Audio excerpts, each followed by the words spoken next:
Now, one thing I said about Winnipeg is there's no mountain, and that's another way of saying that I like this is so flat.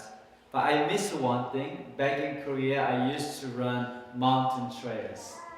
Especially like early Sunday morning, I went to nearby mountains and like ran for 2 3 hours, and I could relieve all the stress and during the week. And as you can imagine, still we are in Winnipeg, but we can imagine mountains, right? It's ups and downs and ups and downs. So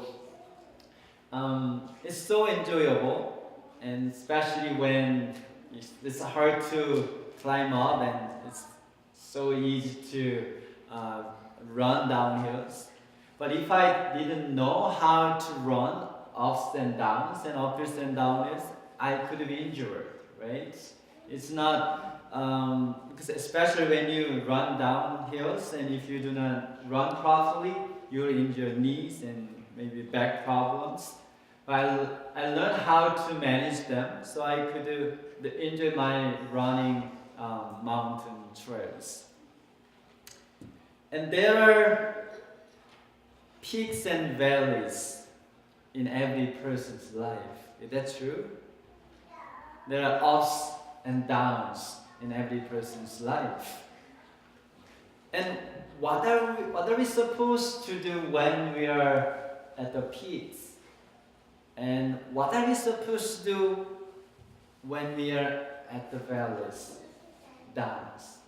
And just like running mountain trails, if you know and have wisdom how to handle peaks and valleys, the life can be more enjoyable, tolerable, and maybe more productive.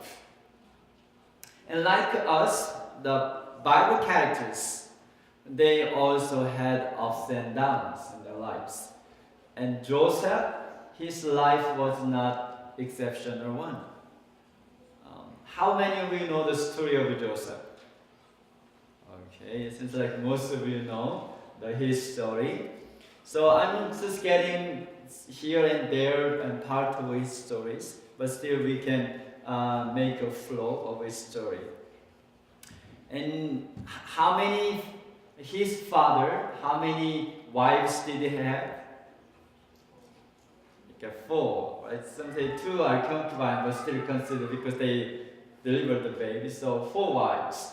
And Joseph was born from the second wife, his father's favorite one. And his father had 12 sons, and Joseph was 11th.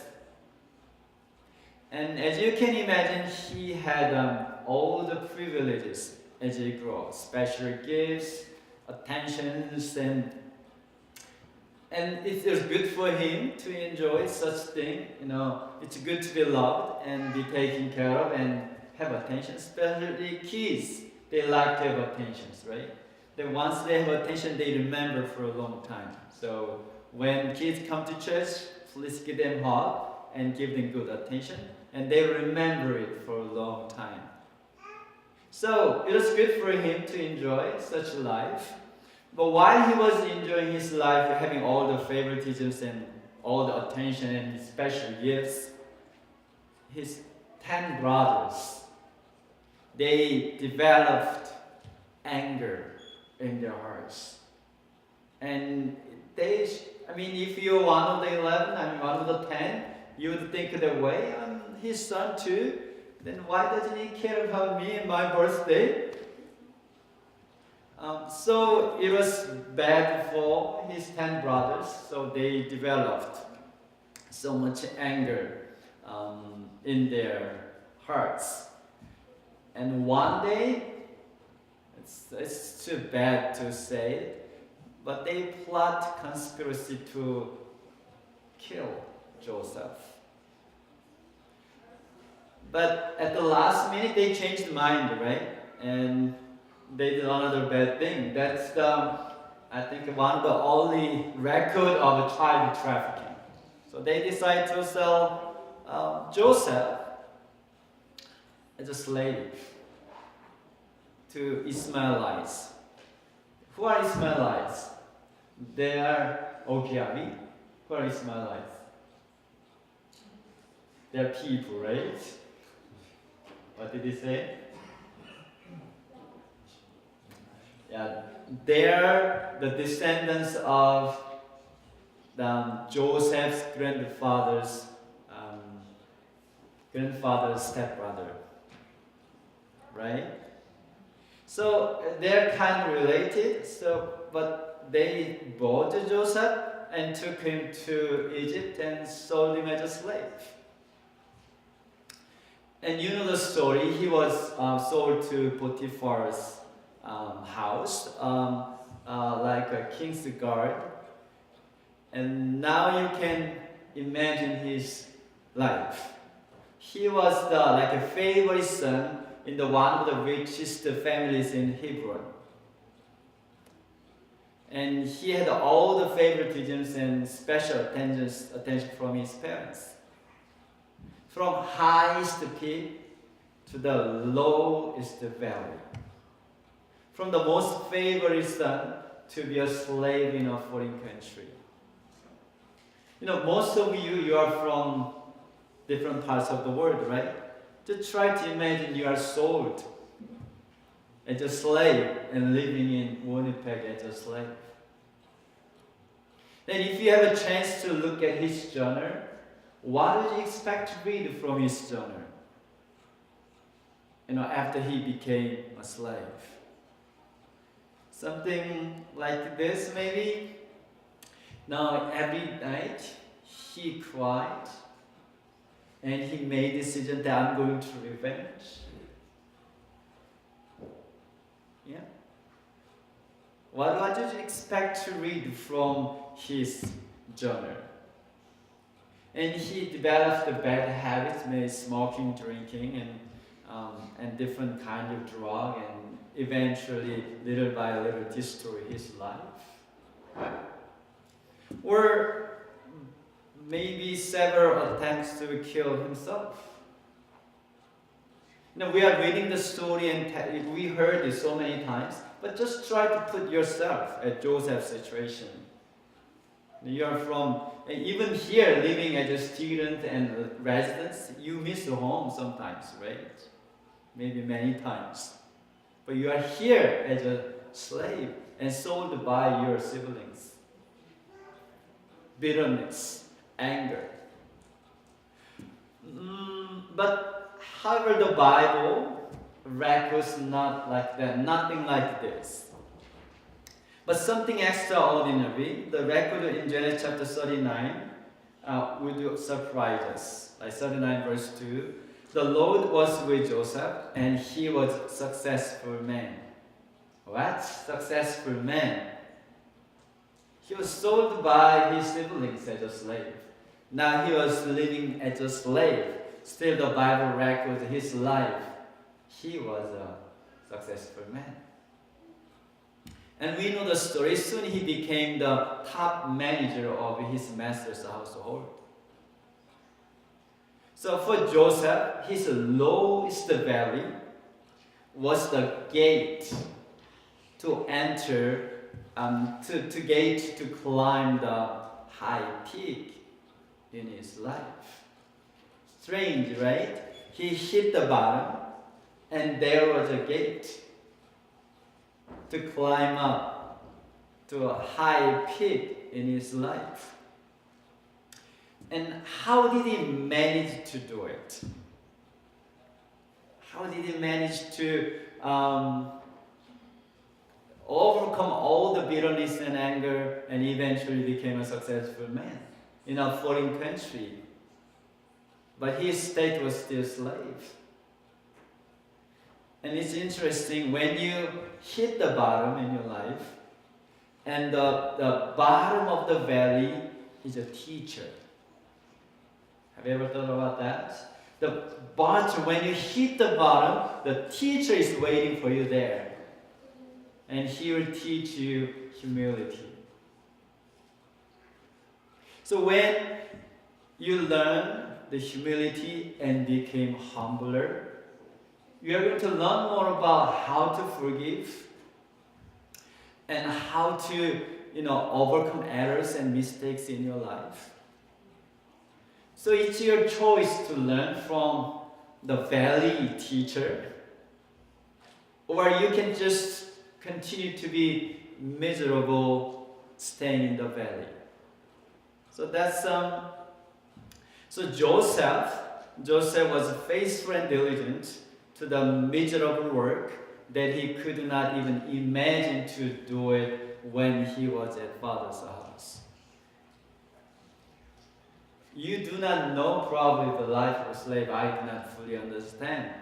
But whatever job was given, he was faithful and diligent to that miserable job. And he couldn't do it. He was not able to do it if he didn't learn to be humble. If he continued to remember his life back in home as a favorite son, he could not survive at Potiphar's house. But as soon as he hit the bottom, he learned to be humble and learned from teacher at the valley of his life. So most of all, he decided to keep his relationship right with God. It's not easy to maintain peace with God when you hit the bottom of your life. When you're at the end of your rope. It's easy to complain. Even easy to shout to God, why God? Why me? Why at this time? But even though he was carrying as a slave, he decided to keep his relationship right with God. That's what he made. He decided to hold God's right hand even in the most miserable situation. That's what he learned. However, it was too early to throw the party. What happened to him? His master's wife wanted to sleep with him, and he refused many times. Then eventually his wife got angry and accused him with sexual assault. He was a slave, so he didn't have any power to defend himself. So mercilessly he was thrown into prison. Oh my goodness. That was the hardest part in Joseph's life. He could endure, even being sold by his sibling brothers and working as a slave. He endured. But when he was put and thrown into prison, it's very hard for him to endure. But still, what happened to him? And once again, if you have a chance to read his journal, what would you expect to read from his journal? Something worse? No. Actually, once again, the Bible said that he was a successful man.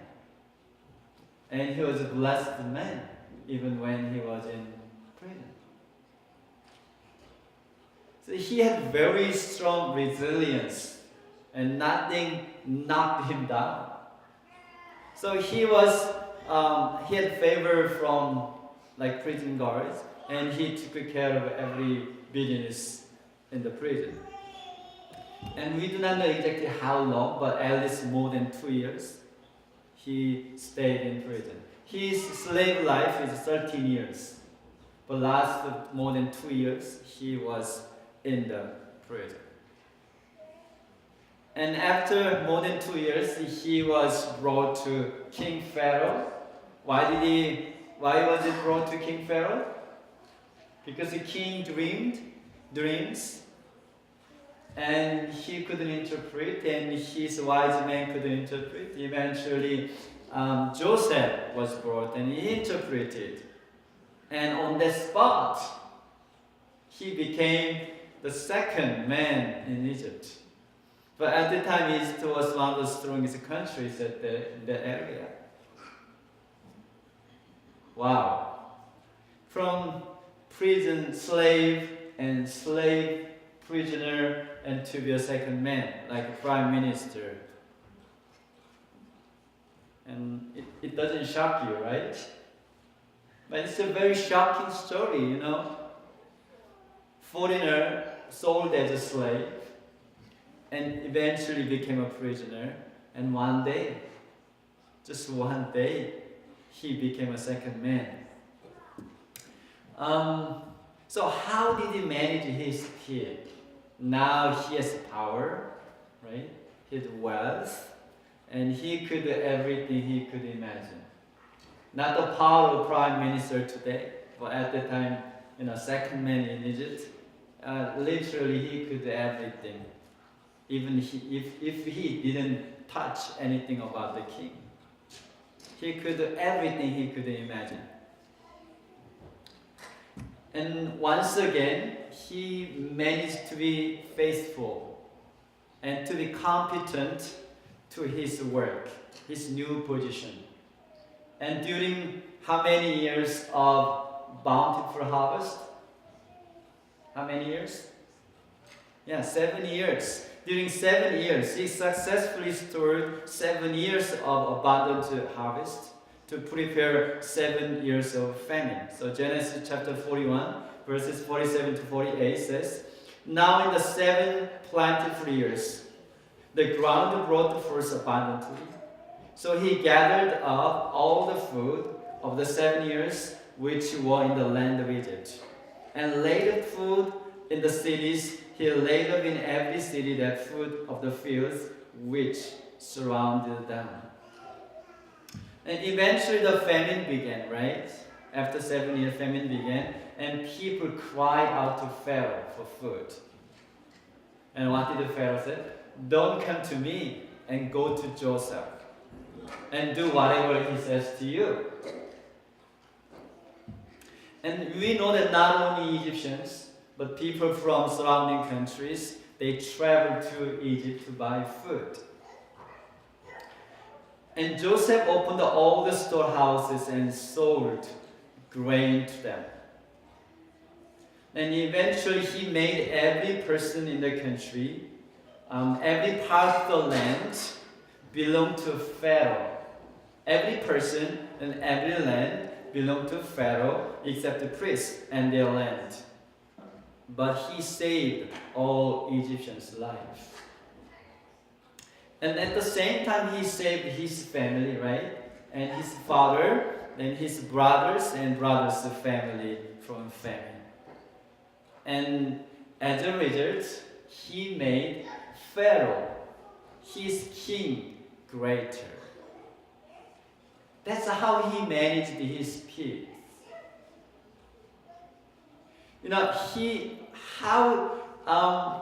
Let me ask you again, how did Joseph manage his high speed? He used his position to save people and bless them. And without him, many countries could perish, including his father and his brother's family. Then he could use his power to find Ishmaelites who bought him and sold him, right? He could find, he sent the troops to find them and kill them. He could torture and kill his brothers. He had all the power to kill them. And he could use his position to accumulate his wealth. But the Bible doesn't say anything that he accumulated his wealth. And he could be more ambitious and plot insurrection. Since he was getting all the fame from all the Egyptians, he could use that momentum to flood insurrection and become a king of Egypt. He could use that. However, he used his power to save people and make his king greater. That's how he managed his peace. And going back to my running experience, running mountain trails made him stronger than running on the road or in the parks. So after running in the mountain trails several years, running in the park was a piece of cake compared to running in the trails. So I got stronger as I running the peaks and valleys. In the same way, if we know how to manage peaks and valleys and ups and downs in our lives, those experiences will make us stronger and make us to go to higher peak, maybe the highest peak. But we have a common problem. We like to be the Prime Minister Joseph, right? But we don't want to be the slave and prisoner Joseph. We like to be in the peaks, but we don't like to be in the valleys. That's true? But ironically, valleys, downs, the bottoms, make us stronger, make us greater when we learn to manage them, when we learn from the teacher who is in the valley, and learn from the teacher humility and become humbler, will be stronger. Dear friends, do not be afraid of valleys in your life. You don't have to fear when you hit the bottom. And if you really try to find, you can find the door which leads you to higher peak before you went down the valley. I hope the Lighthouse of Church produces many Prime Minister Josephs. In the meantime, they may have experienced valleys. But this is my prayer that Lighthouse may produce Prime Minister Joseph. And you may be Joseph who can open the storehouse and feed the world. You may be Joseph who can bring every people to the King of Kings. Like Joseph made every Egyptian to belong to King Pharaoh. You can be a Joseph to bring every people to the King of Kings. And you may be Billy Graham and prepare people for the soon coming Lord. You may be Bill Gates and feed the hungry and help the helpless. And you may be Abraham Lincoln and contribute to the peace of the world. And those things can be happened when we learn to manage peaks and valleys, ups and downs. So may our church be a storehouse to feed Winnipeg, Manitoba, Canada, and the world. And may our church be Joseph to open the storehouse and bless the world. Thank you.